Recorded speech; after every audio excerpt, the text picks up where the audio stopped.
बिस्मिल्लाहिर्रहमानिर्रहीम। अस्सलाम वालेकुम students, welcome to Aspire online classes.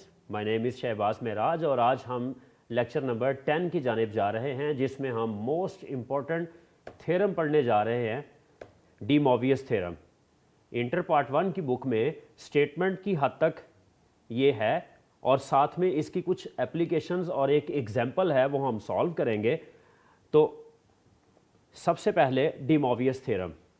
Student, de Moivre theorem, Ibrahim de Moivre एक mathematician था जिसने ये थ्योरम बनाया था और इसने इस थ्योरम को बना के कॉम्प्लेक्स नंबर की हायर पावर को सॉल्व करने का एक बहुत बड़ा मसला हल कर दिया था। फॉर एग्जांपल, हमारे पास अगर लिखा आ जाए 1 + √3 आयोटा की पावर 500, तो ये डी मोवियस थ्योरम के ज़रिए ये 500 पावर को सॉल्व करना 3 से 4 स्टेप्स का काम है। अदरवाइज इससे पहले जो बाइनोमियल थ्योरम था उसके ज़रिए इतनी बड़ी पावर को सॉल्व करना एक प्रॉब्लम थी। अब डी मोवियस थ्योरम की स्टेटमेंट की तरफ चलते हैं। For all n belongs to z, de Moivre ने ये कंडीशन लगाई थी कि जो पावर है वो हमेशा इंटीजर होना चाहिए। अगर पावर इंटीजर नहीं होगी यानी फ्रैक्शन में आ जाएगी तो डी मोवियस थ्योरम अप्लाई नहीं किया जा सकता। डी मोवियस थ्योरम के लिए नेगेटिव पावर हो सकती है, कंप्लीट नंबर पॉजिटिव पावर हो सकती है, लेकिन फ्रैक्शन कभी नहीं हो सकती। तो डी मोवियस थ्योरम है क्या कि अगर आपके पास cos theta plus iota sine theta, इसकी पावर कोई इंटीजर आ जाता है n, तो आप कोई कैलकुलेशन ना करें, जस्ट इस n को थीटा के साथ, एंगल के साथ मल्टीप्लाई कर दें, तो वो बन जाएगा cos n theta plus iota sign n theta. इंतहाई सिंपल कर दिया गया था पावर को सॉल्व करना इस डी मोवियस थ्योरम के ज़रिए। अब इसकी एक आध एग्जाम्पल देखते हैं कि फॉर एग्जाम्पल आपके पास लिखा हुआ आ जाए cos 30 degree plus iota sign 30 degree और साथ में आ जाए पावर -5, तो आप -5 को डायरेक्ट अंदर मल्टीप्लाई कर देंगे तो ये बन जाएगा cos -150 प्लस आयोटा साइन -150। तो आगे हम कैलकुलेटर से इनका आंसर निकाल सकते हैं, लेकिन पावर को सॉल्व करना बहुत आसान हो गया। ये है डी मोवियस थ्योरम। अब अगर लिखा हुआ आ जाए cos 45 degree plus iota sine 60 degree -3 power आ जाए फॉर एग्जांपल, तो इसके ऊपर डी मोवियस थ्योरम अप्लाई नहीं हो सकता क्योंकि सेम एंगल होना चाहिए। इसी तरह अगर लिखा हुआ आ जाए cos 30 degree plus iota sign 30 degree और होल पावर आ जाए 1/7, तो इसके ऊपर भी डी मोवियस थ्योरम अप्लाई नहीं हो सकता क्योंकि पावर एक इंटीजर नहीं है। तो चलते हैं अब इसकी एप्लीकेशन से जनरल स्टेटमेंट्स को प्रूव करने की जानिब। हमारी स्टेटमेंट है to find real and imaginary parts of this complex number. जितनी मर्जी पावर आ जाए हमने उसका रियल पार्ट और इमेजिनरी पार्ट मालूम करना है। तो इसके लिए सबसे पहले ये हमारी रूटीन होगी कि हम आयोटा के अलावा हिस्से को r cos थीटा लेट किया करेंगे और आयोटा के साथ जो लगा होगा उसको r साइन थीटा लेट किया करेंगे। तो यहाँ से x = r cos थीटा आ जाएगा, y = r साइन थीटा आ जाएगा। तो देन x की जगह पर अपने क्वेश्चन को लिख के x की जगह पे पुट कर देंगे r cos थीटा और y की जगह पर आ जाएगा r साइन थीटा, तो साथ आयोटा वैसे ही। स्टूडेंट, अब यहाँ पर r दोनों में से कॉमन आ रहा है, अंदर बच जाएगा cos theta plus iota sine theta और होल पावर n। अब r की पावर n अलग कर देंगे और डी मोवियस थ्योरम ये कहता है कि cos थीटा के साथ n जो है थीटा के साथ मल्टीप्लाई होगा और यहाँ पर भी n जाके थीटा के साथ मल्टीप्लाई हो जाएगा। तो बाद में r की पावर n को अंदर मल्टीप्लाई कर देंगे, r की power n cos n theta plus iota r की power n sine n theta. इस जगह पर जहां हमने डी मोवियस थ्योरम भी अप्लाई किया है, ये वाला स्टेप थोड़ा सा नया था, बाकी सारा कुछ आपने पहले भी किया हुआ है। तो यहाँ पर हम कह सकते हैं जो अयोटा के अलावा हिस्सा है उसका नाम रियल पार्ट, और जो अयोटा के साथ लगा हुआ हिस्सा है उसका नाम इमेजिनरी पार्ट। ये याद रहे कि हमने आर और थीटा खुद इंट्रोड्यूस करवाया है, तो हमें ये बताना पड़ेगा कि आर बराबर है √x² + y² और theta equal tan inverse of y/x है। ये एक आसान शॉर्ट क्वेश्चन था। चलते हैं सेकंड पार्ट की जानिब, जिसमें x1 + अयोटा y1 और x2 + iota y2 whole power n आ रही है। अब यहाँ इसको सॉल्व करने के लिए देखें, हम लेट करते होते हैं x1 = r1 cos θ1 और y1 = r1 sin θ1। तो इसको शुरू में ही x1 + अयोटा y1 की शक्ल में अगर देखें तो ये आ जाएगा r1 cos θ1 + aorta r1 sin θ1।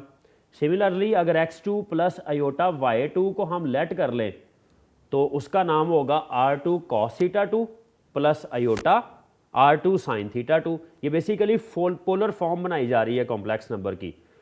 Polar form को अपने क्वेश्चन की स्टेटमेंट लिख के उसके अंदर पुट कर देते हैं। होल पावर n आ रही है तो यहाँ पर भी पावर n आ जाएगी।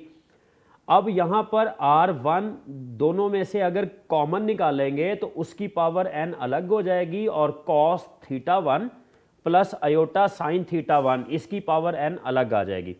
नीचे वाली साइड पर r2 की पावर n हो जाएगी और अंदर cos θ2 + अयोटा sin θ2 और उसकी पावर भी n आ जाएगी। इधर ये जो नीचे वाली साइड पे r की पावर n लिखी हुई है, अगर मैं इस टर्म को ऊपर लेके जाऊं तो ये r की पावर होल टर्म की पावर -n हो जाएगी, जबकि ये r1 की पावर n ओवर r2 की पावर n वाली टर्म वैसे ही, ऊपर वाली टर्म वैसे ही लिखी।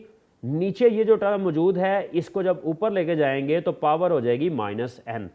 अब डी मोवियस थ्योरम ये कहता है कि पावर एंगल के साथ मल्टीप्लाई हो जाएगी, यानी ये n θ1 ये भी n θ1, ये -n θ2 और ये -n θ2 हो जाएगा। तो डी मोवियस थ्योरम के मुताबिक हमने पावर को अंदर एंगल के साथ मल्टीप्लाई कर दिया चारों में। अब नेक्स्ट, जब कभी कॉस के अंदर माइनस आएगा तो उसको कॉस ख़त्म करके प्लस बना देगा, और जब कभी साइन के अंदर माइनस आएगा तो वो माइनस का सिंबल बाहर आ जाएगा। ये मैट्रिक में आप लोग ऑलरेडी पढ़ चुके हुए हैं। तो अब जब हम इसका इतना हिस्सा देखें तो वो तो बिल्कुल एज इट इज़ आ रहा है, चेंजिंग सिर्फ इस पोर्शन में आएगी। इसमें हम लिखेंगे ये नेगेटिव ख़त्म हो के cos n θ2, यहाँ पर ऑलरेडी प्लस का साइन मौजूद था, उस प्लस के साइन को अब ये जब नेगेटिव बाहर से आएगा तो ये नेगेटिव इसको प्लस को नेगेटिव में तब्दील कर देगा। दो कॉम्प्लेक्स नंबर है हमारे पास, जस्ट इनकी मल्टीप्लिकेशन करनी है, तो पहला नंबर दूसरे से मल्टीप्लाई होगा वो लिखा जाएगा, फिर दूसरा नंबर दूसरे से मल्टीप्लाई होगा तो -n sin θ1 sin n θ2 आएगा। कॉम्प्लेक्स नंबर की मल्टीप्लिकेशन के मुताबिक उस माइनस के साइन को हम चेंज करके प्लस बना के लिखेंगे, तो इस तरह से ये सारा बन जाएगा रियल पार्ट। अब इमेजिनरी पार्ट बनाना है तो अयोटा कॉमन। इमेजिनरी पार्ट बनाने का तरीका ऑपोजिट मल्टीप्लाई करना होता है। ये sin n θ1 cos n θ2 से मल्टीप्लाई होगा तो ये फर्स्ट टर्म, और बाद में sin cos n θ1 sin n θ2 से मल्टीप्लाई होगा तो ये सेकेंड टर्म आ जाएगी, वो सिंबल माइनस का आएगा। ये थोड़ा सा मुश्किल स्टेप है, इसको आप लोग दोबारा रिपीट कर लीजिएगा वीडियो देखते हुए। तो इसके बाद अब स्टूडेंट्स आपको दो फार्मूलाज याद करने हैं कि जब कभी कॉस के साथ कॉस आ जाए और साइन के साथ साइन आ जाए, दरमियान में प्लस का सिंबल आ जाए, तो फार्मूला बनेगा कॉस पहला एंगल अल्फा, सिंबल आ जाएगा माइनस का, और दूसरा एंगल बीटा, यानी cos alpha cos beta same function आ जाएंगे तो फार्मूला होगा कॉस का, और जो दरमियान में सिंबल आएगा उसका ऑपोजिट सिंबल दोनों एंगल्स में लिखा जाएगा। एंगल कौन कौन से हैं? अल्फा और बीटा। तो cos alpha cos beta plus sine alpha sign beta, इसका फार्मूला बनेगा कॉस अल्फा माइनस बीटा। इसी तरह अगर साइन के साथ कॉज आ जाए, ऑपोजिट हो तो हमेशा साइन का फार्मूला बनता है, और इस साइन के फार्मूले में जो सिंबल आएगा वही लिखा जाएगा दरमियान में, तो अल्फा माइनस बीटा ही लिखा जाएगा। मैं एक दफ़ा फिर रिपीट कर देता हूं, कॉस के साथ कॉज आ जाए तो कॉस का फार्मूला और सिंबल ऑपोजिट, साइन के साथ कॉज आ जाए तो साइन का फार्मूला और सिंबल सेम। इसके बाद हम लगाएंगे इधर ये फार्मूला, कॉस के साथ कॉस आ रहा है तो वो कॉस बन जाएगा, पहला एंगल एम थीटा 1, दूसरा एंगल एम थीटा 2, दरमियान में प्लस की जगह पर आ जाएगा माइनस। अगर दोनों सिंबल ऑपोजिट आएंगे तो साइन का फार्मूला बनेगा, और साइन के फार्मूले में पहला एंगल एम थीटा 1, दूसरा एंगल एम थीटा 2, और दरमियान में सिंबल आएगा बिल्कुल सेम। वहाँ पे नेगेटिव है तो यहाँ पर भी नेगेटिव आएगा। और नेक्स्ट स्टेप में हम एन ले लेंगे कॉमन, दोनों में से एन कॉमन आ जाएगा तो थीटा 1 माइनस थीटा 2, और यहाँ से भी एन कॉमन आ जाएगा तो थीटा 1 माइनस थीटा 2 आ जाएगा। स्टूडेंट ये हमारे पास एक नंबर और ये दूसरा नंबर आ गया है। अगर ये मैं बाहर वाली टर्म को दोनों के साथ अलग अलग मल्टीप्लाई कर दूं तो हमारा रियल पार्ट होगा यहाँ से r1 n की पावर r1 की पावर n ओवर r2 की power n cos n theta 1 minus theta 2, और इसी तरह ये इसके साथ लग के इमेजिनरी पार्ट बन जाएगा। तो हम कह सकते हैं वेयर रियल पार्ट पहले हिस्से के साथ बाहर वाली टर्म लगाई और इमेजिनरी पार्ट दूसरे हिस्से के साथ बाहर वाली टर्म लगा दी। चूंकि हमने r1 r2 थीटा 1 थीटा 2 खुद से इंट्रोड्यूस करवाए हुए हैं तो हमें इनकी वैल्यूज़ भी बताना पड़ेंगी। वही वैल्यू जो r की होती है सिंपल वहाँ पे 1 1 साथ लग गया है, और वही वैल्यू जो थीटा की होती है उसमें साथ 1 1 1 लगा दी है। r2 और थीटा 2 भी ऐसे ही बनाया जा सकता है। तो ये हमारा एक लॉन्ग क्वेश्चन, इस वीडियो के इस पोर्शन को 3 से 4 मरतबा देखिएगा, और फिर इसको मिनिमम आपने 2 टाइम्स अटैम्प्ट कर लेना है ताकि ये क्वेश्चन आपको अच्छे तरीके से अटैम्प्ट करना आ जाए। चलते हैं एग्जाम्पल नंबर 5 की जानिब। एग्जाम्पल नंबर 5 में हमने √3 प्लस आयोटा की पावर 3 इसको रियल और इमेजिनरी पार्ट में सेपरेट करना है। तो √3 प्लस 1 इंटू आयोटा की पावर 3 इसको लिखा जा सकता है। इसमें रियल पार्ट है √3 और इमेजिनरी पार्ट है 1। तो क्वेश्चन का आगाज़ करते हैं। सबसे पहले लेट कर लेंगे जो रियल पार्ट है उसको x के इक्वल और जो इमेजिनरी पार्ट है उसको y के इक्वल। तो हमें r का फार्मूला पता है x² प्लस y² का √, इसमें x की जगह लगेगा √3 और y की जगह पे 1। तो जब √3 का स्केयर लेंगे वो 3 आ जाएगा और 1 का स्केयर 1, ये बन जाएगा 4 और उसका √ आ जाएगा 2। इसी तरह अगर थीटा मालूम करना है तो वो होगा tan inverse of y over x। y की वैल्यू 1 पुट की, x की वैल्यू √3 पुट की, tan इनवर्स ऑफ 1 ओवर √3 वो तो आ जाएगा 30 डिग्री के इक्वल। हमें r का भी पता लग गया और हमें थीटा का भी पता लग गया है। तो इसके बाद हम अपने क्वेश्चन को पोलर फॉर्म में कन्वर्ट करते हैं।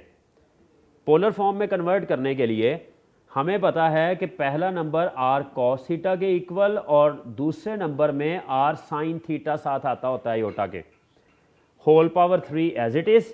तो यहाँ पर r कॉमन निकालेंगे तो उसकी पावर 3 अलग आ जाएगी, और जो अंदर बचेगा cos theta plus iota sin theta, उसके ऊपर डिमोवियस थ्योरम लगाएंगे तो पावर 3 एंगल के साथ जाके मल्टीप्लाई हो जाएगी। तो वो बनेगा cos 3 theta plus iota sin 3 theta.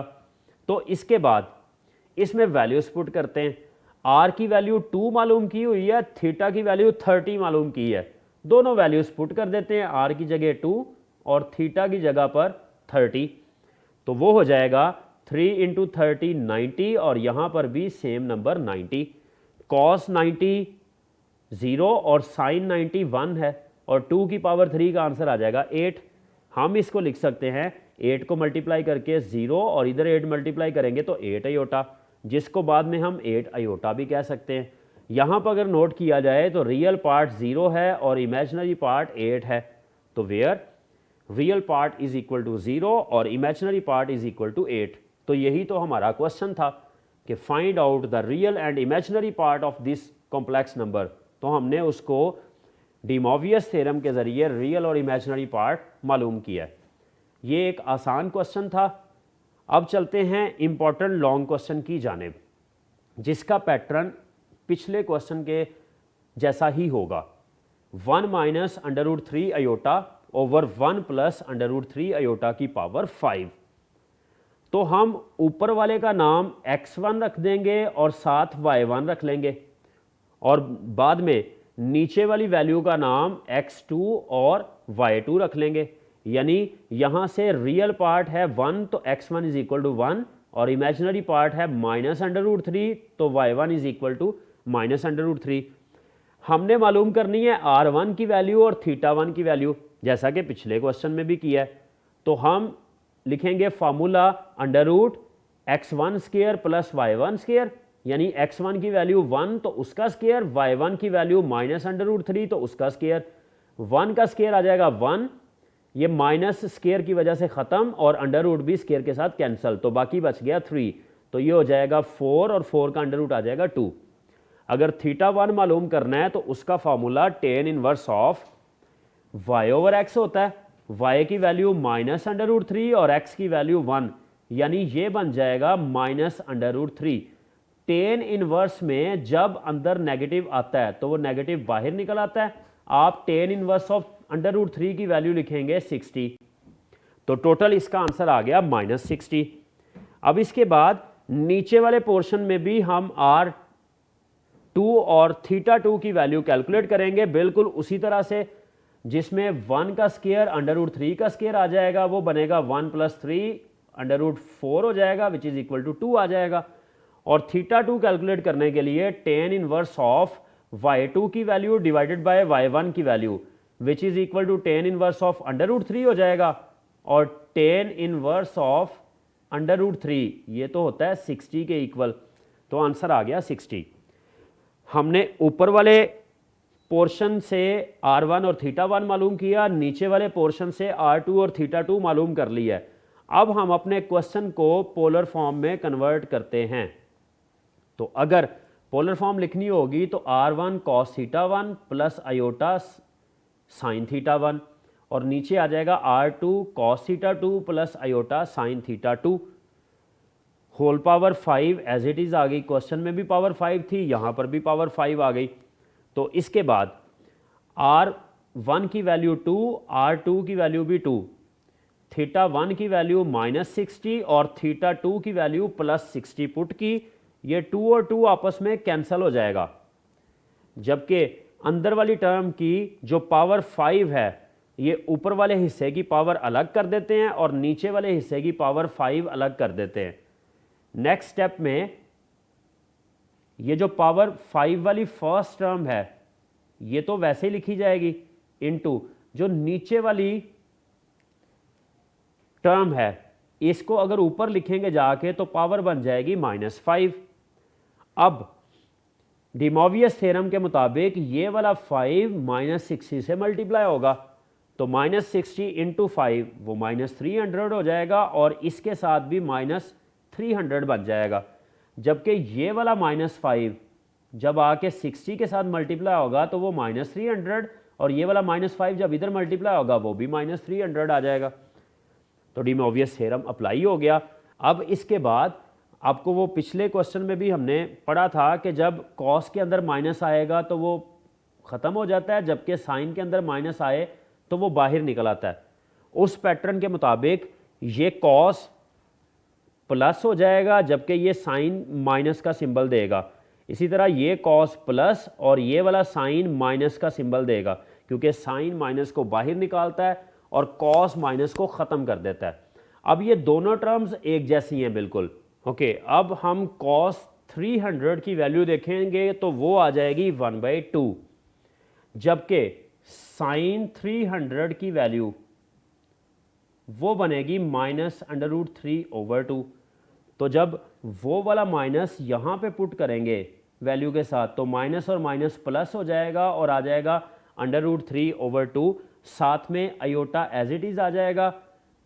अब cos 300 की वैल्यू 1/2 और sin 300 की वैल्यू -√3/2 लगाने से प्लस √3/2 हो जाएगा, अयोटा वैसे ही आ जाएगा, चूंकि ये टर्म आ रही है 2 दफ़ा सेम टर्म, तो वो उसका बन जाएगा स्क्वेयर।